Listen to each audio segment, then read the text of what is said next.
सोने और चांदी के दो जादुई पेड़।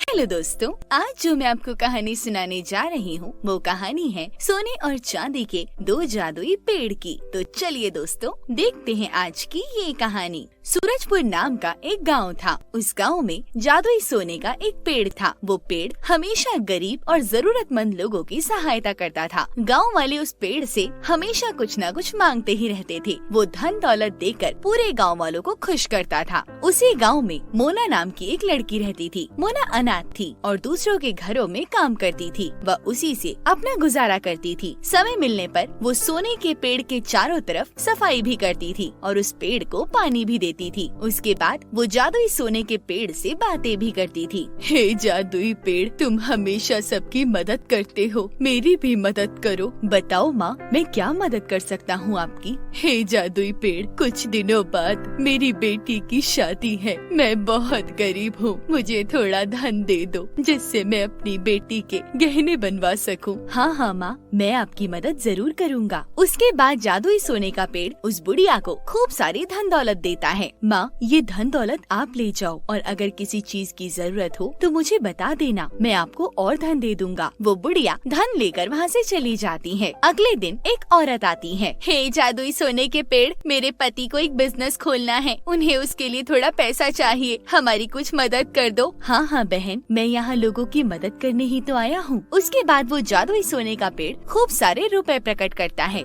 ये लो, इससे तुम्हारे पति का बिजनेस बहुत अच्छा चलेगा। वो औरत खुशी खुशी धन लेकर वहाँ से चली जाती है। आए दिन लोग जादुई सोने के पेड़ से कुछ न कुछ मांगते ही रहते थे और पेड़ सभी की इच्छाएं पूरी करता था। पूरा गांव बहुत खुशी से रहता था और गांव के लोगों को किसी भी चीज की कोई जरूरत ही नहीं पड़ती थी। मोना बिटिया, तुम हमेशा मेरे चारों तरफ सफाई करती हो, लेकिन मुझसे आज तक तुमने कुछ भी नहीं मांगा। ये गाँव वाले हर रोज मुझसे कुछ न कुछ मांगते ही रहते हैं, लेकिन कभी मुझे पानी नहीं देते और न ही मेरे आगे पीछे सफाई करते हैं। कोई बात नहीं पेड़ जी, तुम गांव वालों की मदद करते हो, ये देखकर मुझे बहुत अच्छा लगता है। रही बात मेरी, तो मुझे किसी भी चीज की कोई कमी नहीं है। मैं आराम से बहुत खुशी से अपनी जिंदगी जी रही हूँ। वैसे भी मेरा इस दुनिया में कोई भी नहीं है, तो मैं किसके लिए मांगूंगी। मुझे आपके चारों तरफ सफाई करना बहुत अच्छा लगता है, क्योंकि आपको देखकर मुझे अपने माता पिता की याद आती है। बिटिया, तुम सच में बहुत अच्छी हो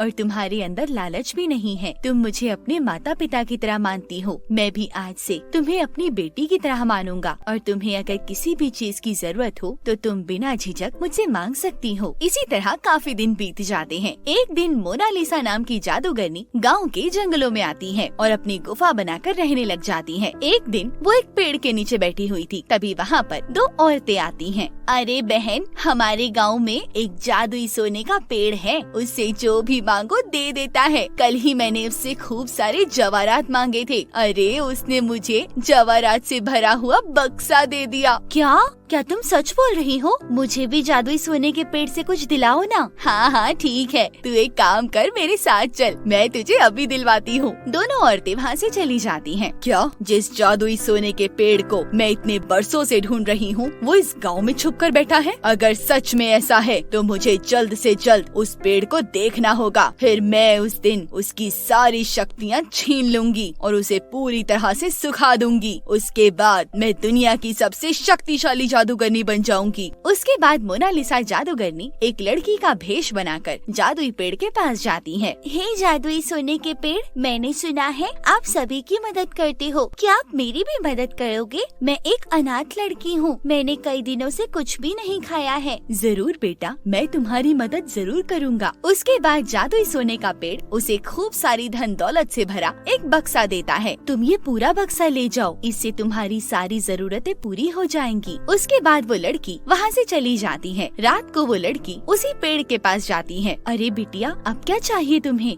अचानक से वो लड़की जादूगरनी मोनालिसा बन जाती है। मूर्ख पेड़, तेरी जगह यहाँ नहीं, मेरी गुफा के अंदर है। मैं तेरी सारी शक्तियाँ तुझसे छीन लूंगी। उसके बाद मैं दुनिया की सबसे शक्तिशाली जादूगरनी बनूंगी। नहीं, तुम ऐसा बिल्कुल नहीं करोगी। तुम जो कहोगी मैं वो करने के लिए तैयार हूँ, लेकिन मुझसे मेरी शक्तियाँ मत छीनो। उसके बाद जादूगरनी अपनी जादुई छड़ी से पेड़ की सारी शक्तियाँ छीन लेती है और वहाँ से गायब हो जाती है। अगले दिन वो गाँव के लोग जादुई सोने के पेड़ के पास जाते हैं और देखते हैं कि पेड़ पूरी तरह से सूख चुका था। हे भगवान, इस जादुई सोने के पेड़ को क्या हो गया? अब हमें धन दौलत कौन देगा? बिल्कुल सही कह रही हो तुम बहन, इस पेड़ से हमें बहुत दौलत मिलती थी, अब हम क्या करेंगे? लगता है ये पेड़ मर चुका है। अब हमें इसे काट देना चाहिए और इसकी लकड़ियों को आग लगा देनी चाहिए और इसकी जगह यहाँ पर फलों के पेड़ लगाने चाहिए। कम से कम वो हमें फल तो देंगे। ये तुम कैसी बातें कर रहे हो? मैं अपने पेड़ को हाथ नहीं लगाने दूंगी। कितने मतलबी इंसान हो तुम लोग। कल तक ये तुम्हें धन दौलत दे रहा था, इसीलिए तुम इसके सामने अपने हाथ फैला रहे थे और आज इस पेड़ को काटने की बात कर रहे हो। अरे तुम सबको तो शर्म आनी चाहिए। ए लड़की, ज्यादा ज्ञान मत बांट हमें, चुपचाप हट यहाँ से। यदि तुम्हारी हिम्मत है तो इस पेड़ को हाथ लगा कर दिखाओ। जिसने भी इस पेड़ को हाथ लगाया मैं उसके हाथ काट डालूंगी। उसके बाद मोना पत्थर उठाकर गाँव वालों को मारने लग जाती है। अरे भाई चलो यहाँ से, ये लड़की तो पागल हो गई है। सभी गाँव वाले वहाँ से चले जाते हैं। हे जादुई सोने के पेड़, अचानक से तुम्हें क्या हो गया? तुम्हारी ये हालत किसने की? अब मैं तुम्हारे बिना कैसे जीऊंगी पेड़? तभी जादुई सोने के पेड़ से एक आवाज आती है। मोना बिटिया, तुम परेशान मत हो, मेरा आशीर्वाद है, तुम हमेशा खुश रहोगी। तुमने मुझे आज कटने से बचाया है। मैं जिन गाँव वालों की मदद करता था, आज वही गाँव वाले मुझे काटने के लिए तैयार थे। वो सब तो बात की बात है, पहले मुझे ये बताइए कि मैं आपको पहले जैसा कैसे करूं? बिटिया, ये बहुत ही खतरनाक काम है, तुम रहने दो बिटिया। कोई बात नहीं पेड़ जी, आप बताइए मुझे, मैं आपको ठीक करने की पूरी कोशिश करूंगी। बिटिया, पास के ही जंगलों में जादूगरनी मोनालिसा की एक गुफा है। उस गुफा में एक चांदी का पेड़ है। वो पेड़ मेरा छोटा भाई है। तुम जाओ और जाकर उससे मदद मांगो, वो तुम्हारी मदद जरूर करेगा। उसके बाद मोना जंगल के लिए निकल जाती है। वो देखती है कि गुफा में जादूगरनी मोनालिसा सो रही थी। वो चुपचाप गुफा के अंदर जाती है और जादुई चांदी के पेड़ को देख लेती है। वो उसे जादुई सोने के पेड़ की सारी बातें बता देती है। इस चुड़ैल ने मेरे भाई को मरने के लिए छोड़ दिया, आज मैं इसे जिंदा नहीं छोड़ूंगा। उसके बाद जादुई चांदी का पेड़ अपने जादू से एक चांदी की तलवार प्रकट करता है। बिटिया, तुम इस जादुई चांदी की तलवार से जादूगरनी को मार डालो। उसके मरते ही मेरा भाई पूरी तरह से स्वस्थ हो जाएगा। मोना तलवार लेकर मोनालिसा के ऊपर चला देती है और मोनालिसा को मार डालती है। चुड़ैल के मरते ही पेड़ फिर से हरा भरा हो जाता है। मोना भागी भागी सोने के पेड़ के पास जाती है और देखती है कि पेड़ पूरी तरह से स्वस्थ हो चुका था। हे जादुई सोने के पेड़, आप आज के बाद किसी की मदद नहीं करेंगे। गाँव वाले सिर्फ अपना मतलब चाहते हैं। आज से आप एक साधारण पेड़ बन जाइए। ठीक है बिटिया, आज से मैं एक जादुई सेब का पेड़ बन जाऊंगा और मेरा फल सिर्फ मेरी बिटिया ही पाएगी। अगर किसी ने भी मेरे फल को हाथ भी लगाया तो मैं उसे बिल्कुल नहीं छोड़ूंगा। उसके बाद से वो पेड़ जादुई सेब के पेड़ में बदल जाता है। तो दोस्तों, इस कहानी से आपको क्या सीख मिली, हमें कमेंट सेक्शन में लिखकर जरूर बताएं।